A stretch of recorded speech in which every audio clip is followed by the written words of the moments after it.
terreno que eles tinham, e eles pegaram e vendeu esse terreno e falou para Pedro que era um valor e ocultou uma parte. Então eu quero falar aqui de coisas que nós somos coniventes com o pecado de um marido, com o pecado de uma amiga, com o pecado de um filho, e nós não se posicionamos a falar a verdade. Por quê? Somos uma só carne? Somos. Só porque a salvação, ela é individual.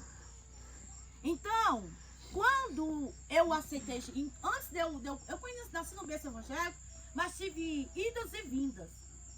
E antes do meu esposo entrar na minha vida, eu era cristã com a minha mãe, cantava na igreja. Mas depois que eu casei, eu comecei a conhecer um lado da história, um lado de uma vida que eu não conhecia. E ali começou. Eu bebi, eu fumei, porque ele me incentivou várias vezes, né? E vim para a presença de Deus. Aceitei o Senhor, aceitei o Jesus como meu Salvador. Só porque em vários momentos da minha vida, em coisas que eu via errado no meu marido, eu ocultava. Eu não tinha coragem de falar para ele, isso é errado, isso é pecado. Por muito tempo eu fui conivente com aquilo que ele fazia. Porque Safira foi assim. Ela sabia que Safira sabia que Ananias ia passar as pernas no dinheiro, e ela podia ter falado, não faça isso. Se você for vender o terreno nesse valor, passe todo o dinheiro para frente. Mas ela quis o quê? Ela, sabendo que ele estava errado, ela consentiu com o erro do marido. E quantas vezes o Senhor nos revela, ou a gente vê atitude e ações do nosso lado, e nós aceitamos. Nós só tem coragem de pregar lá fora. Nós só tem coragem de repreender lá fora. Lá fora nós encontramos um drogado, sabemos que ele é drogado. Um prostituto, sabemos que ele é um prostituto. Sabemos falar e repreender ele, até pregar, mas dentro da nossa casa nós não conseguimos. Muitas das vezes fingimos que nós não estamos vendo. E a maior luta de um profeta a pregar-se a verdade começa-se dentro da sua casa. É dentro da sua casa que você tem que ser o homem de Deus e a mulher de Deus e ver aquilo que está de errado, aquilo que não está pautado dentro da palavra, e você se posicionar. Você pode até errar, você pode até fazer, mas eu não faço parte desse erro, desse pecado. Mas Pedro pergunta a Ananias, ela afirma, e o Senhor faz o quê? Mata na hora. E aí passasse 3 horas, a mulher Safira volta, não sabia do que tinha acontecido. Mais uma vez o Pedro pergunta, e ela faz o quê? Consente com o pecado e morre na hora. Se a gente saber o tamanho que é um peso de um pecado, o que um pecado causa, a gente fugiria dele. Na canoia sai, denegar, subir a fébia. Muitas das vezes a gente queremos ser mulher de Deus lá fora, pregamos lá fora, sapateamos lá fora, chegamos aqui agora, igual eu vou dizer de nós, chegamos aqui olhando para a irmã, sabemos o erro dela, o defeito dela, mas tem coisas dentro da nossa casa que precisamos nós se posicionar, nós vai lá e coloca debaixo do tapete e fingimos que não está acontecendo nada. Glória a Deus. E o Senhor diz para mim e para você, noite de oportunidade. Aonde você está sendo conivente com o pecado do outro, e você tem visto e não tem se posicionado como homem e como mulher de Deus. Ser perseguido é você. E isso é prova do que Deus tem na minha vida. Se você estiver achando que você vai ser o homem de Deus e cheio da presença de Deus, estiver no profundo, oculto e escondido, e você vai ser aceito da sua casa, meio de sua parentela, engano seu, porque já começou lá com José. Meu Deus. José foi perseguido por quem?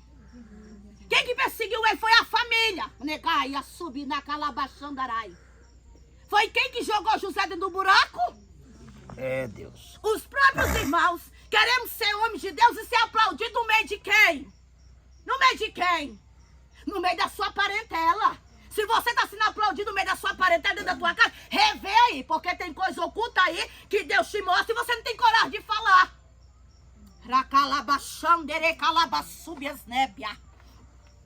Mas muitas das vezes, quando eu me entendi, Jesus falava, não, você vai ser profeta, tu vai ser missionário. Eu falava, opa, você já pensa nos holofotes e nas bênçãos que o Senhor vai te dar. E a Deus até faz a gente pensar nisso mesmo. Ele vai pensar nisso, só nas bênçãos, mas só a moinha que eu vou passar ele, a prensa que eu vou passar ele. Ele não revela mesmo, não. Você sabe por quê? Porque nós não queremos os processos que Deus permite no decorrer da caminhada para se tornar o homem de Deus, ou até só para quê? Para ser filho de salvação. Verdade. Eu tive que passar o processo para me tornar profeta. Mas tem pessoas aí que Deus, a palavra do Senhor é bem clara. Muitos são chamados. Chamados. E quem são chamados, tem coisas a oferecer ao Senhor, tem. Mas esse chamado significa o quê? É filho de salvação. Filho de salvação. Não tem a escolha para viver a diferença. Meu Deus. Mas missionária, qual é a diferença? Carregar fidelidade, carregar a verdade, carregar o que é a presença de Deus. É sim, sim, não tem duas conversas. Eita, não, eu chego no pastor Ismael, chego lá, missionária do manto do remanto. Vou em outro lugar, já é a contendeira fuxiqueira. Que adianta eu vir aqui passar uma imagem para ele e lá fora dar um testemunho sendo usado pelo capeta? Ora calabachondere calabassubiasnébia. Porque quem me vê é o Senhor. Então ele tem que saber que eu tenho que chegar aqui mostrando quem eu sou, pastor. Eu não preciso nem falar muito, não. Aquela mulher ali, ela é verdadeira.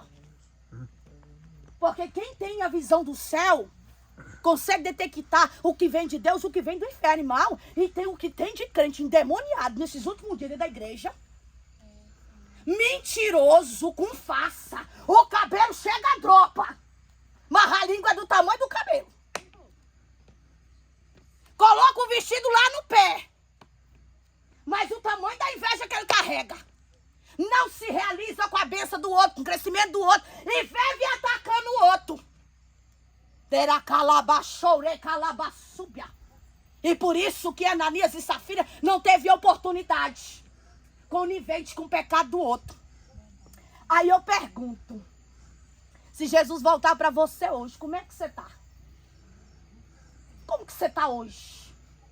Se sua filhinha, porque se tem uma fila diante de Deus, cada um tem sua senha. Deus já sabe até que dia que eu vou viver. Deus também sabe de... tô cheia de Deus, hein? Toda arrepiada. Deus sabe até que dia você vai ficar em cima dessa terra. E se Ele te chamar hoje? E se Ele te chamar nessa madrugada? Palavra, o cristão, ele não é conhecido por aquilo que ele prega, mas é conhecido por aquilo que ele, com a forma que ele vive, é conduta, é caráter. Eu tinha um caráter mundano, tinha. Mas a partir do momento que eu bebi dessa água, que é essa palavra, eu tive que abrir mão de mim mesma, igual Paulo fala. Negai-vos a quem? Renunciar a quem? Você mesma. Matar a sua carne. Porque tem hora que dá vontade, minha irmã. Por isso que tem um ditado aí fora. Mas quando eu desço do salto, eu sou crente, mas quando eu desço do salto, quando você desce do salto, você está totalmente usado pelo diabo. Totalmente. Aí eu te pergunto, que servo do Senhor é esse? É assim, igual Pedro. Não, peraí. Hoje eu sou crente. Mas se Deus usar o pastor Ismael em cima desse monte e te confrontar, mentirosa, fofoqueira, vai cuidar do teu marido, vai consertar, vai obedecer, vai renunciar. Eu não vou ser crente mais não. Pula de gai em gai, ó. Igual macaco. Você sabe por quê? Porque a palavra do Senhor não fala bem assim, conhecereis a verdade e a verdade vos libertará? Sim. Então por que nós cristãos não queremos ouvir a verdade? Por que será?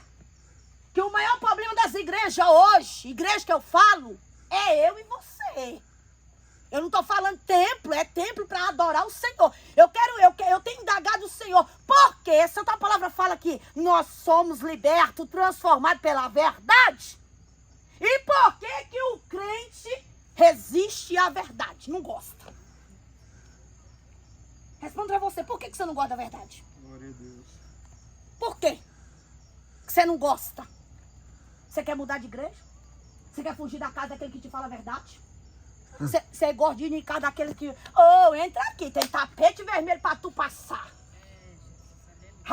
Rocanaia sui que negácia. Meu Deus. Mas se tu conhece aquela mulherzinha que tem calo no joelho, ou um homem que tem intimidade, que homem chato, que homem, mulher chata. Ai, não precisa disso, tá exagerado, não. Para com isso. Deus. Pra que horário, não? Pra que oração, não? Tá tudo demais, tudo demais. Eu quero saber que céu que você vai. Meu Deus do céu. Pra onde você vai?